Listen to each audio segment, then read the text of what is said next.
আমার বন্ধুটার নাম হলো সাইদুর, মানে সাকিব বলাই জানে সবাই।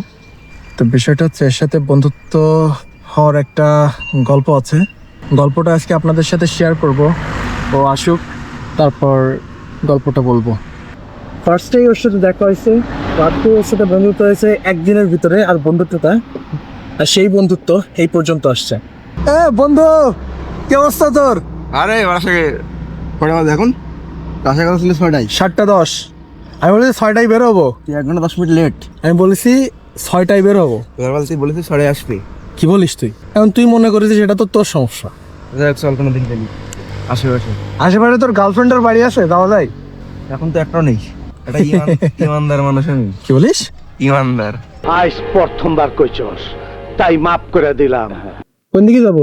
বল যেখানে দেখি, কোন দিকে তো সেটা বল। যেখানে দেখি চল। এদিকে কোনো ভালো খাবার দাবার আছে? খুঁজে নেবেন। আচ্ছা।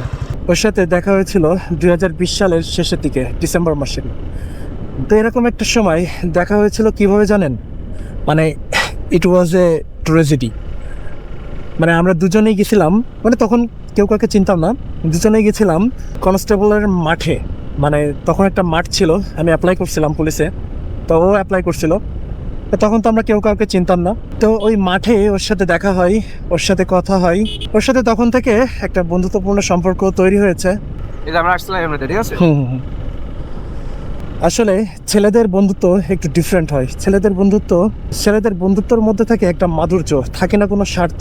মানে আমাদের ছেলেদের ভিতরে বন্ধুত্বটা এতটা গাঢ় যে একবার দেখাতেই কবে যে 5 বছর 10 বছর বন্ধুত্বের সময় পার হয়ে যায় এটা বোঝাই মুশকিল হয়ে দাঁড়ায়। এরকম বন্ধুত্ব যেন হাজার হাজার বছর বেঁচে থাকে। আমি যখন কনস্টেবলের মাঠে গেছিলাম তখন মাঠে মানে অনেক বৃষ্টির পানি ছিল, তখন বৃষ্টির সময় ছিল, যার কারণে মাঠটা অনেক টেসলা ছিল, জায়গায় জায়গায় ছিল গর্ত। দৌড়ানোর সময় সেরকমই একটা গর্তে পা পড়ে যায় আমার, যার কারণে আমি ডিসকোয়ালিফাই হয়ে যাই। তো সেরকমই সেম ঘটনা ঘটে আমার বন্ধু সাইদুরের সাথে। তো দুজনই ছিলাম সেম ঘটনার ভুক্তভোগী।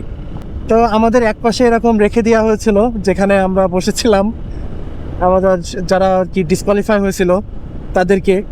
তারপর ওখান থেকে এর সাথে মানে অনেক কথা হয়, তারপর বন্ধুত্ব তৈরি হয়, সেখান থেকে নাম্বার বিনিময়, ফেসবুক, হোয়াটসঅ্যাপ।